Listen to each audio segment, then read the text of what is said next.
Are you looking for a fun way to win up to 25 times your money this football and basketball season? Test your skills on Prize Picks, the most exciting way to play daily fantasy sports. Just select 2 or more players, pick more or less on their projections for a wide variety of stats, and place your entry. It's as easy as that. If you have the skills, you can turn $10 into $250 with just a few taps. Easy gameplay, quick withdrawals, and injury insurance on your picks are what makes Prize Picks the #1 daily fantasy sports app. Ready to test your skills?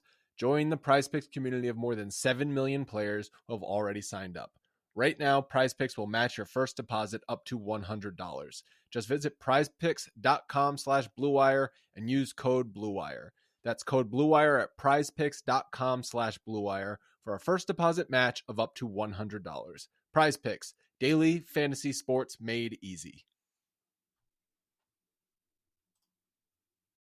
Today's episode is brought to you by Cars.com.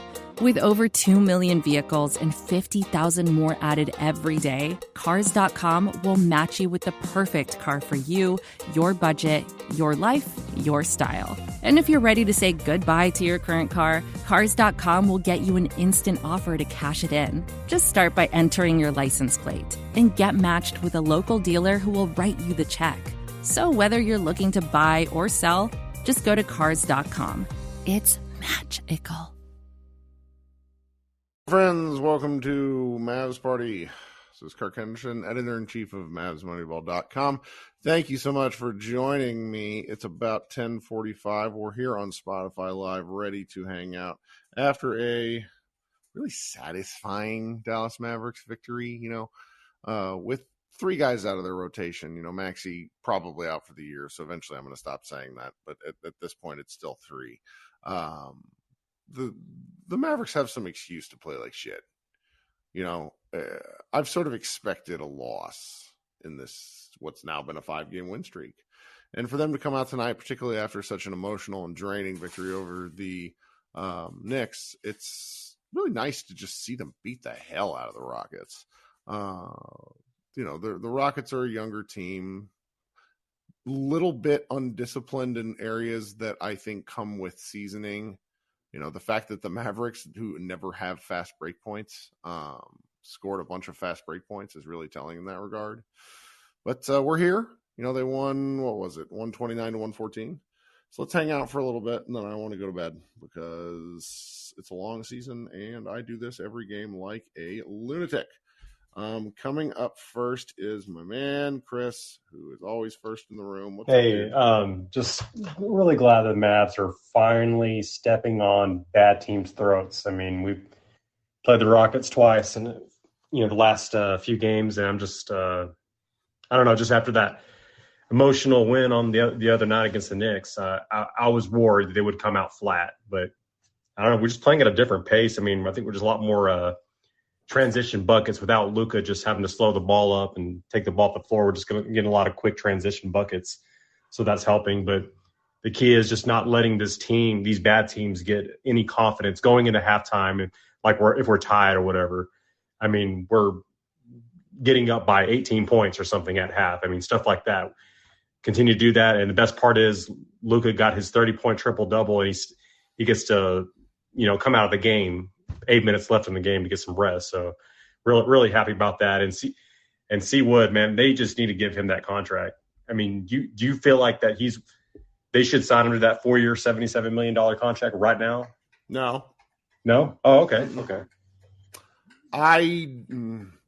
I'm sorry if you guys can hear it. The puppy is in the background drinking water. She has been a terrorist and was on my other show too, as I kept having to correct her as she would try to pull my computer cord out of the wall. I don't think you want to do. I mean, I would say no. If we had Brunson still, I would get it. But I'm like, we lost Brunson for nothing. Like, yep. I mean, we could potentially lose Wood for nothing now, and he's putting up some good numbers. I mean, I still think they trade him before the deadline.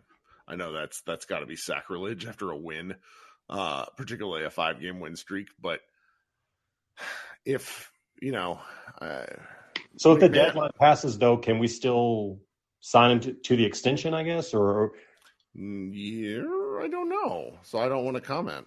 That's a great question. I know that we could have signed Brunson after the deadline, and Brunson said no.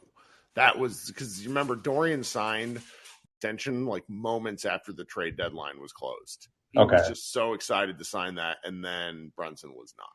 Well, if they do trade Wood before the deadline, I just hope we get the playmakers we need. But he's been a consummate professional. He plays good. He's playing better on defense. I think he's had like 21 blocks in the last. He has no. He's on an 8 game 2 block plus win streak. Like just really doing well. It worries me. He has played really well, and he works with Luka. Just basically you're worried about us putting all our eggs in one basket, kind of thing going forward. I mean, this says less about Wood and so much more about where the Mavericks are as a team and the team building profile. To where I think he is great in a vacuum, but then I look at what they built, and it's another. They're kind of damned if they do, damned if they don't. Yeah. Oh yeah. But that's actually it. Yeah.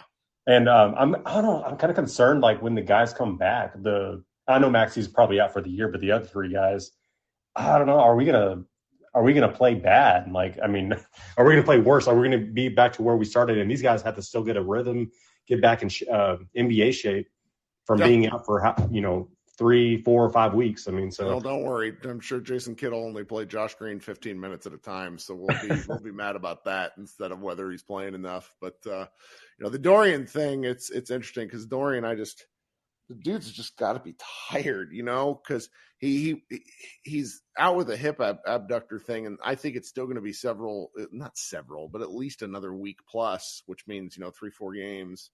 So it's just it's a little worrisome, but it could be a blessing in disguise. Give him a little month off, basically, just to kind of like get his legs rested. So the second half of the season, I mean, how many games are we in? I don't even know. 36.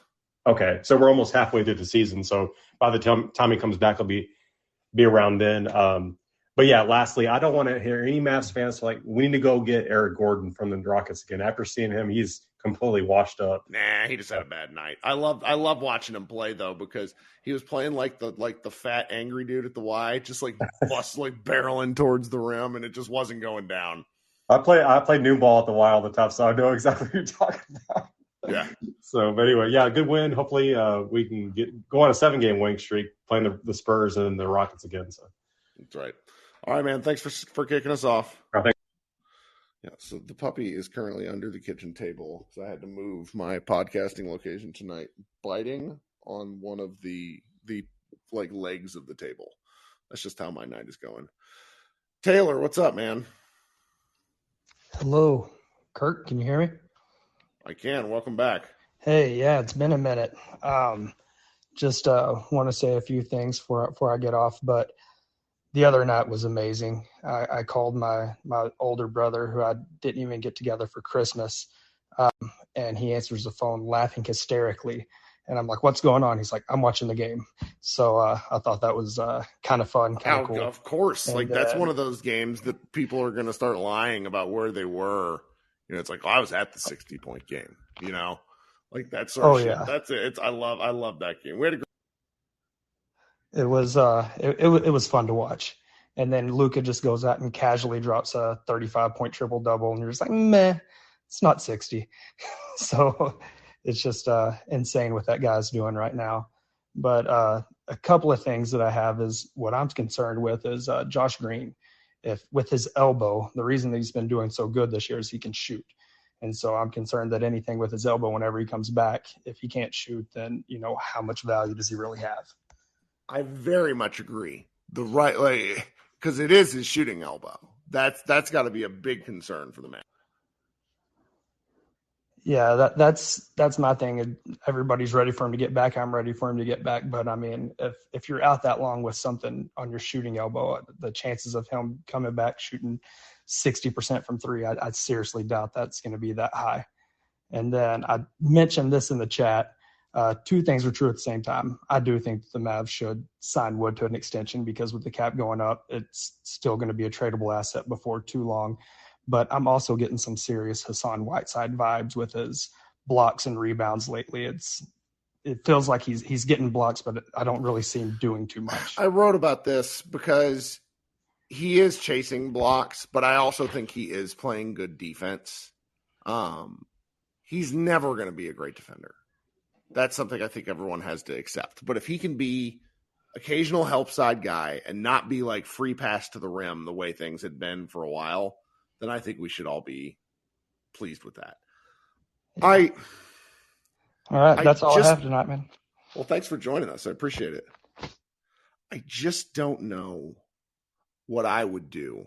Normally, I have a strong opinion about what I would do if I were GM. I just don't know what I would do with Wood. Everything feels like recency bias is what I'll say. Okay, coming up next. Christian, what's up, guy? Hey, it's been a minute. It has been. What's going on? I know it's been kind of the theme of each of the first speakers, but I wanted to kind of add a kind of nuance to the question in a way of, because this is what I hope would happen, is if we offered, and granted this is based on the assumption he would accept, would you give him a 3-year deal? I mean, Tim McMahon said the Mavericks are open to a 2-year deal. I suspect his agent would laugh that out of the room. Yeah. Because, I mean, the Mavericks want clean books for 2024. I know I hate cap space as much as you guys. I'm not talking about the justification for it. It's just you go look at their books. They're already over the cap next year, and they've not done anything. It's taking on money that they're a little questionable about. Like the thought has to be, who's offering Christian Wood money? Who is it? A lot of smart analysts, which doesn't mean shit if I'm quite honest with you, but a lot of smart analysts seem to think that the Mavericks could hold off to the offseason and probably give him about the same amount of money because the guy has already gone through a fourth of the league. So it's like, who are his suitors? Is he going to want to? Is somebody going to want to take him back? It's just kind of an awkward situation. I hate the fact that this is a part of it where it's like I hate talking about contract stuff. Yeah, and that's why I mentioned 3 years, just because at that point, he would still be on the books for that 3rd year, but he's an expiring contract at $19 million, and I don't think it would be completely unreasonable to move an expiring Christian Wood, Sure. just before 30. So that would be my hope. And, I know in kind of the group chat that I'm in, I have very different thoughts. Like my ideal center rotation would be Christian Wood, Maxey, and Isaiah Hartenstein. I really wish we were able to grab him. I think he's a fascinating kind of backup big. And, the other thing is I just don't believe the next star that we get will be through free agency. Like, I think it'll be through a trade. Maybe. So I don't know. I don't want to do the cap space thing again. Like I'm really, because even if we were to get, let's say everything kind of goes our way, we get a second star. At that point, we've kind of let go the entire team outside of Luka, Dorian, and Maxey. Sure. So then even if we get that second star, it's like, what does filling out the rest of the roster look like? Well, the chat is having a good time talking about cap space right now, and it's like, when I say cap space, I think what I really meant to say was like clean books, because the Mavericks are kind of overpaying a lot of guys right now, and they want probably some better contracts. And I understand where you're coming from, team, where you're saying, sign him. The salary cap is going up. I'll just say that right now, I don't think the Mavericks have to make that choice. Keeping a guy happy who has been on 7 teams is kind of bullshit. It's up to him to keep the Mavericks happy with his play. He's not earned anything. Sorry, he's not good enough for this kind of conversation. He's not done it long enough. He's not been consistent enough. If he would, then he would have been. I love that he's getting the opportunity. That's what I do love, and I love that he's performing. And I just hope to see more of it. I just need to see more than, the 15 games where he's been outstanding. Yeah, and to be fair, I'm a little bit biased because when I was in college, I was watching Christian Wood play at UNLV. That's right. So, I've tried to root for, like, obviously, early on in his career. I did think he was going to get drafted, but, that didn't come to fruition and so on and so forth. But I just, if we could work out a 3-year deal, I think that's best for all parties because I haven't looked up what teams actually have cap space this upcoming season to see, are we bidding against ourselves? Like, I can't answer that because I haven't. That's sort of it, where it's just like, is somebody going to come through with a Godfather offer for Christian Wood of like 4 years, $100 million? And I don't know. I could be wrong. I'm not good at this stuff. I fully admit that. It seems a little, the notion of, we got to keep this guy happy to me, it's much less about Christian Wood and says much more about our frustration with what's going on the past several off seasons. Yeah. I mean, it's been bad. I mean, we have 3 injuries, which, to be fair, you lose 3 rotation players.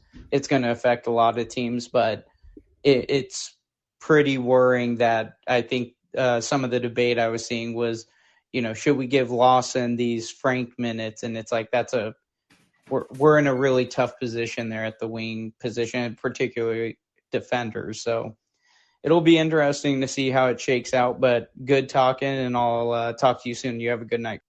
All right. Talk soon, buddy. Bye. Okay. Coming up next then is my guy, Frank. Hey, Frank, how you doing? Hey, what's up, man?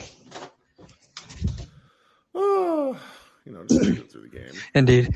Hey, one thing, when people come on here, sometimes whenever you bring them up, whenever it's happened to me a few times, there's like a 3-second, like you'll bring us up and then it's just radio silence. And then you're like, hello. And then we're barely hearing you. Sure. So just be. No, I know. Because I've done this on the other end too. I know what you mean. Okay. So a couple things I actually took, because the other night it came on, I couldn't even it was just, I was so high on what happened. I couldn't even, had so much brain noise, or I couldn't even think. But Tuesday night and then yesterday, like, how high were you on that game, dude? Where I couldn't even focus at work. I mean it was so ridiculous. I was looking for, was like a, and then like yeah, man. I mean, everybody potted, like there was like a new podcast. A lot of people haven't been potting lately, and I felt like everybody came out of the woodworks to be like, it was just, everybody was just like, it just took over, man. I mean, oh my God, like I couldn't even work. No, it was something.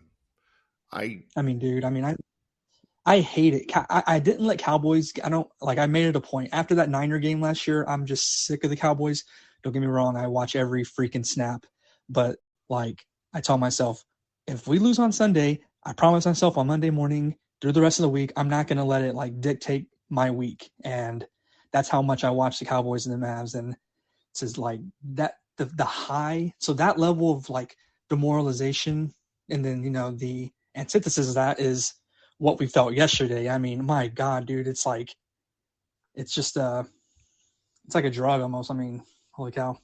But that's why we tune in, even on, random nights against the Houston Rockets team, because you never know when you're going to see something crazy.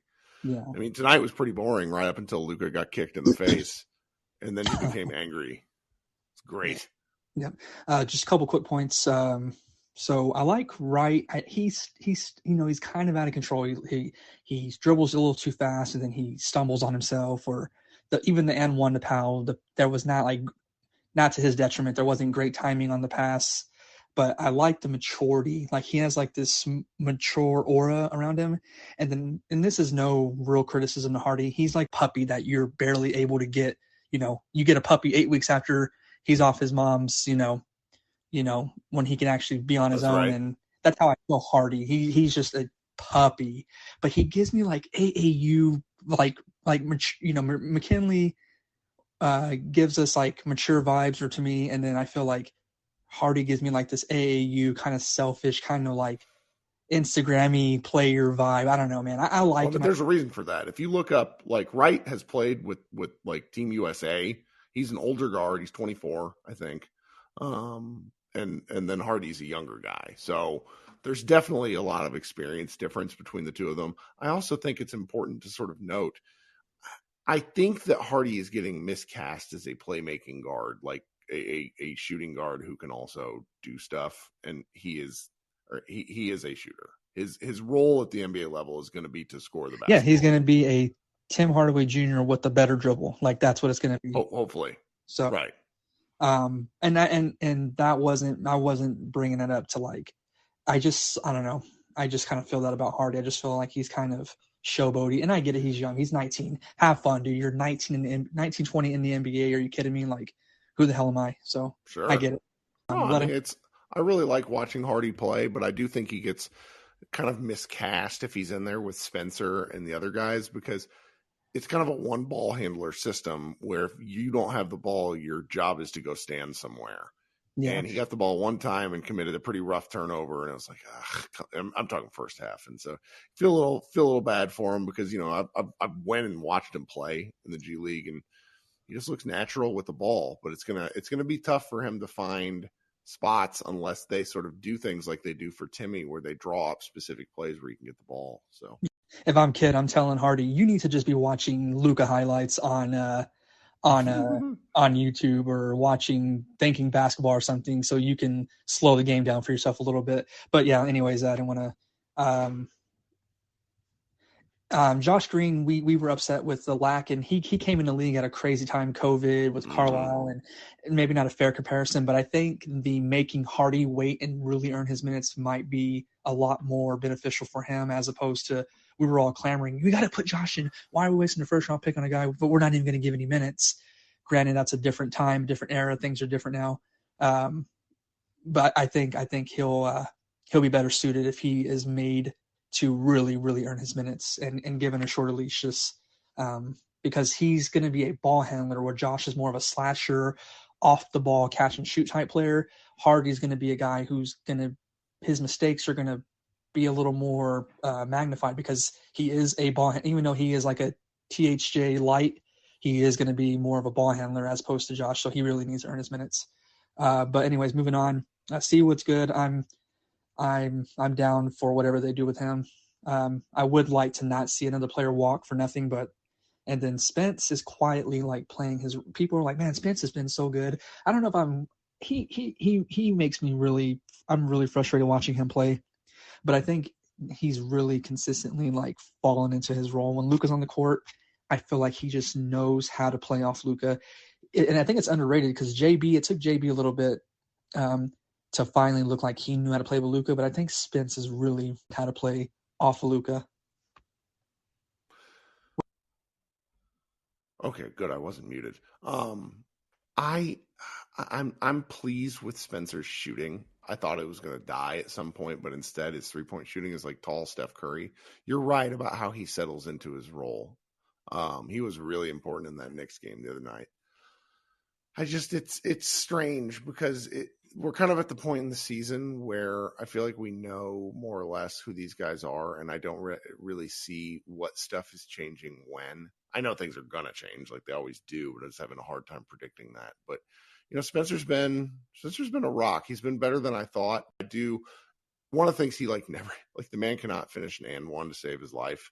And sometimes when he's bad, he's real bad, but I don't know. It's been a mixed bag with him, but all things considered, for a guy who's playing a career high in minutes, I'm really delighted with what he's doing. Yeah, he's shooting really well, and who knows where we would be if we didn't have his incredibly, who knows, we might, I don't know. But I'll end with this. That's a question. I know you've been hearing from McMahon about rumors about, Levine players or whatnot, and we're about to convey this top 10 pick, to the Knicks, hopefully, and then we'll get our picks back. I'm just KP traumatized, dude. I know Levine is a different player, but if the guy's already having and I don't watch every NBA game. I watch us religiously, and then I just kind of see what I see on Twitter, Instagram, blah blah blah. But I know he has a little bit of a history of injury. I'm not trying to send 2 and 3 first-round picks out the door, dude. That's what my brain is too. I'm not. We've done the injured guy thing, though. He's actually played a lot of minutes. He's actually played more games than you think. I just worry about knee stuff. Yeah, and he is, man. I mean, he is like if you said, can you draw up a prototype of what you would want next to Luka? It's him. It really is like. But then the injuries, and so if tomorrow it came through, ready, here it is, Shams and Woj, like Zach LaVine to the Mavericks for 2 first rounds and blah blah blah. What do you think about that? I mean, are you on board? Or are you like shit? You know, do you have that same reservations that you say you had? I absolutely do, because it's for 2 reasons. One, I worry about the knee, but then 2, that becomes the last trade we make of consequence during the Luka Doncic era. Yep, definitely. Because you're out of your assets at that point. Right. I know, man. We're kind of in a it's a catch-22. What it boils down to is we are not going to what's the word, shiest another team, or we're not going to we're getting a distressed or some sort of commodity back with some lingering thing that will give us anxiety. Like, it's not going to be like, oh, we sent Josh Green and Jaden Hardy in a 2nd-round pick for LaVine. You know what I mean? Like, it's, but right. You trade, like, if we do something, it's like we trade Reggie Bullock for another player who's also struggling with the hopes of that he figures it out with Luka.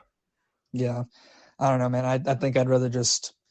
I'm never team tank with Luka, because the guy, my God, dude. I mean, the carry job the other night. Oh my God, like. So we know that we're a 500 team at least and a play-in team at least with him, but I think I'd rather wait until the offseason, convey that pick, and then get our full, let the season play out, and see who's healthy, and then it's not be so hasty to make this next move right this second. I mean, I don't know, man, but that's all I got, dude. Thanks for what you do. See ya. Sure, thanks for coming up. All right. And that's good thoughts about bringing people up on stage, because sometimes it is a connectivity issue, which is why I try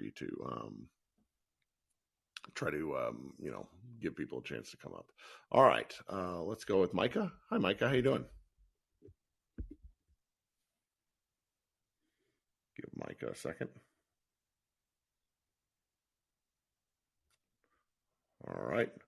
Micah, we'll let you try again in a minute here. Micah's having a lot of connectivity issues when he comes up on stage lately. That's okay, though. Krishna, what's going on?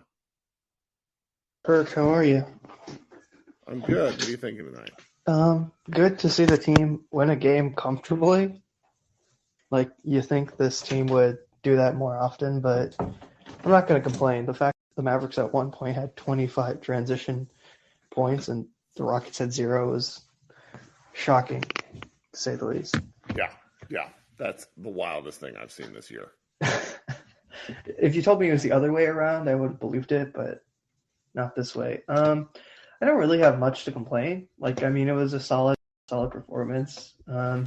Christian Wood stuff, like, my thing is, whatever you make a decision, it's just don't lose him in free agency. Like, if you're going to sign him, sign him. If you're going to trade him, trade him. Like, I just don't like to me, the worst case scenario is he leaves in free agency. Now, like you said, like, where does he go? I don't know. I forget. I think Tim Cato was talking about it, or maybe you guys were talking about it, about the few options that have cap space, and there's not really great teams, and it's tough to see where it goes. But then again, some team will do it. Like, I think one of the teams was Charlotte, and Charlotte is infamous for, not necessarily making the best business decisions. So maybe they do it, but who knows at that point. Otherwise, Jaden Hardy, like, look, he's going to struggle. Like, the guy is 20. He's a number 37 or overall pick. Like, the thing about him is he has the upside of a first round pick, but he has all the flaws of a second round pick. Like, that's why you draft him in the second round, because he has that upside. And I think the thing that's positive is he goes to the G League and he does well, but he still struggles in the G League. Like, you would have seen it firsthand. He can still pass a little, but he's very turnover prone. And that happens when you're a young player who doesn't have all that experience. But the positive things are, you see he takes what he learned from the G League last season, and he's putting that to work now. And I think that's the positive thing. I don't think he's a ready-made prospect. I don't think anyone thought that. So that's kind of the first thing. And I think also he's just going to fill out. Like the dude's going to get stronger. He's going to get better at finishing around the rim. And, he's kind of like almost the opposite of Josh Green's problems, where Josh Green had all the athletic ability to finish and do everything. I feel like he just didn't have the confidence or the mentality a little bit. And, this is the season where we're seeing that kind of all play out. And Hardy is like the opposite, where he just doesn't have the athletic ability, and he needs to kind of fill out and get better with his decision making, but he has the confidence and the mentality. So, it'll take time. Like we'll see what happens, and he's still exciting, which I think is good. But we've talked about it a lot this season. This Mavericks team is kind of just swallow your medicine. So. And I'm not super high on a trade. Like, who knows what this trade will be? I mean, last season, I don't think anyone expected the KP trade for Davis and Spencer. And, I'm not necessarily looking out for this or that. I think personally, in terms of a big star, I don't think it happens this season, especially not during the season, just because of you have to get this pick conveyed to the Knicks. And really the only way that's guaranteed is if you clinch the playoffs or, you remove the protections, which I just don't think this Mavericks team is going to do that. And for me personally, guys I look at to put beside Luka, I want someone a little younger than Levine. Like Levine is like 27, 28. And, he's had the knee injury issues, which you talked about, very concerning. But to me, like that's kind of on the upper echelon limit. Like we forget Luka is 23. Like you want someone who, yes, you're not going to get someone who's 20. Of course, that's a star, but you want someone closer to that age range than closer to 30, which is kind of why I don't think a DeRozan is necessarily a great fit. Though I think his game would fit. It's just that the contract plus his age is not necessarily the best thing. Terrible defender. Terrible. Yeah, defender. he's not a good defender, but that's just who he is. Like he's 32, he's not going to change his game, right? Like it's kind of why I've been a little more higher on someone like an OG who's a lot younger and has playoff experience. For any of this stuff. I agree. The problem is there's no way you're getting assets for someone like OG or Pascal, who I would love. I think they're literally the perfect fit next to Luka. And then like obviously the dream for me is like Ant, but like you're not getting him out of Minnesota right now because they're not desperate enough. I'll say desperate enough yet, because I think Brian Windhorst had an interesting point. Minnesota is probably going to shop Cat at some point. Like whether it's this offseason or next season, they're going to shop Cat, and I don't know who's going to take Cat, because for as much as he wants to claim he's the greatest big man shooting three, he is a minus on the defensive end. And the Athletic had these two articles about the best NBA performance of the season and the worst, and Luka's game 6 and 7 versus Phoenix, with the quotes of "everybody acts tough when they're up," was the best, and the worst was Cat's after saying we're in Minnesota now. So I just don't know how. Maybe they get rid of him, but I think more likely you see Ant try to force his way. I don't think the Mavericks are going to be able to do anything, but I almost don't want to think so far ahead, just because I kind of want to just enjoy this 5-game winning streak. I think that's what you do, because the season's also going to take a downturn again, just because that's how basketball goes. Like we play, Josh and I were talking about this, so they go San Antonio, then they play the Rockets again. Then they play Boston, then they play New Orleans, who are the two top teams in their respective. I mean, Boston is going to be brutal for one reason, and New Orleans is brutal for just a different reason. I mean, like Zion is unstoppable. Like, anyone who doubted Zion, like I don't know what you were thinking, dude. Like the guy, he's a generational talent. Also, like I don't know what you were thinking doubting this guy. Yeah, it'll be brutal for sure. I don't know. There's not really much to say. I just found things funny, like Pop. I don't know if it was today or yesterday. Quoting, we're going to hold Luka to 50.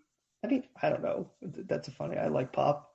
I feel I don't know if I feel bad for him, but it's kind of weird to see him still coaching right now on a pretty horrific Spurs team. Yeah. I don't know. Them checks. Hey, like, good for him. I mean, like, it's weird to think about, like, he's the winningest coach of all time, but, like, he is. I mean, he is for a reason. So, I don't know. There's not much to say. Good Mavs win. That's all. Get ready for Spurs, I guess, and then I'm going to go to get bed. I'll let other people come up so my rambling can stop. All right, talk soon, buddy. Bye. Let's go with Brandon. How you doing, buddy? Kurt, I'm well. How are you doing? I'm good. Welcome on. Thank you.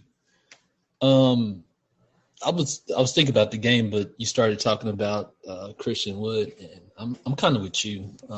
I wouldn't bring him back, and it's not for talent reasons, but just for I don't think that Dallas. I think they need a guard, somebody to play on alongside Luka, and I was thinking about. I mean, if I had a choice, I would try to go out to Fred VanVleet. One reason I say that is because to fill that hole that was left when Jalen left, and for two, Dallas just can't. They can't find that right guard. Spencer's good, but they just can't find that right guard to play alongside Luka. So, to me, I mean, if I was to go out to Fred, I would try to do something to make some cap space because they don't have any cap space this year. I would try to move somebody this year. I wouldn't try to move Christian. But you can't though without because these players are you have to give stuff like positive things away because most of these contracts are negative contracts. Yeah, that's the challenge. That's the challenge, and while Reggie was up, I would think about Reggie or Maxey when they were up, but kind of like you said before, when they had the opportunity to move Maxey. They kind of try to milk him until they couldn't no more.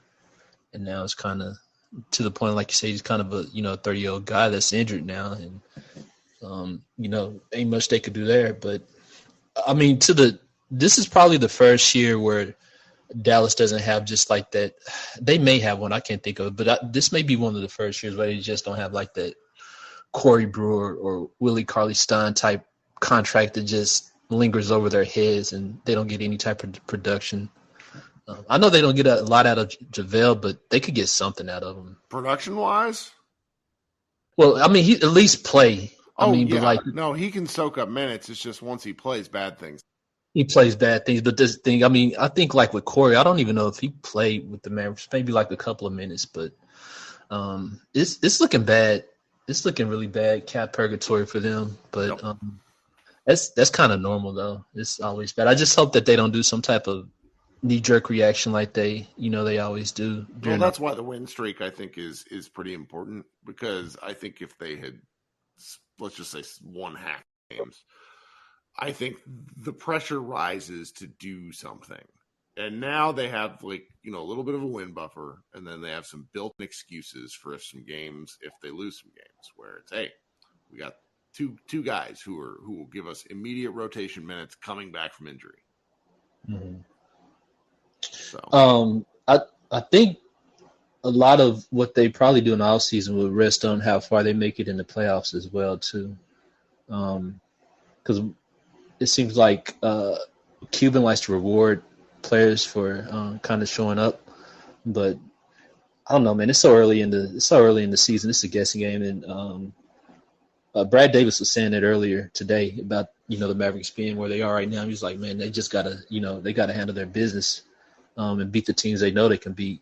I'm kind of surprised that they beat Houston tonight. Yep. Felt like a trap game. It felt like a trap game. Man. And I'm like, man, you can't sleep on teams like Houston. You can't even sleep on San Antonio because he's still Pop.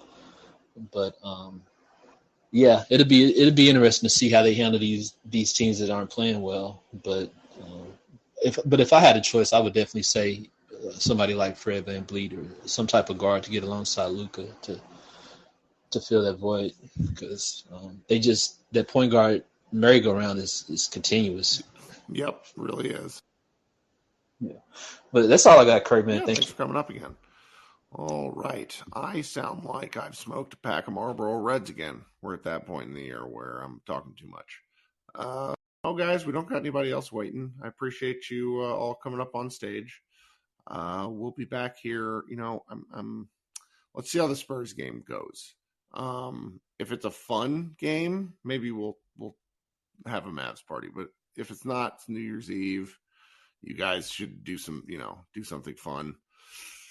Otherwise, maybe I'll host something for 20 minutes and we'll hang out. So let's just kind of play it by ear. Look for your notifications. It's an early game on Saturday, 6 p.m. Thank goodness. Thanks for hanging out with me, and stop by MavsMoneyball.com and read our stuff. We'll have plenty of things up. Everybody have a good rest of your week. Bye, guys.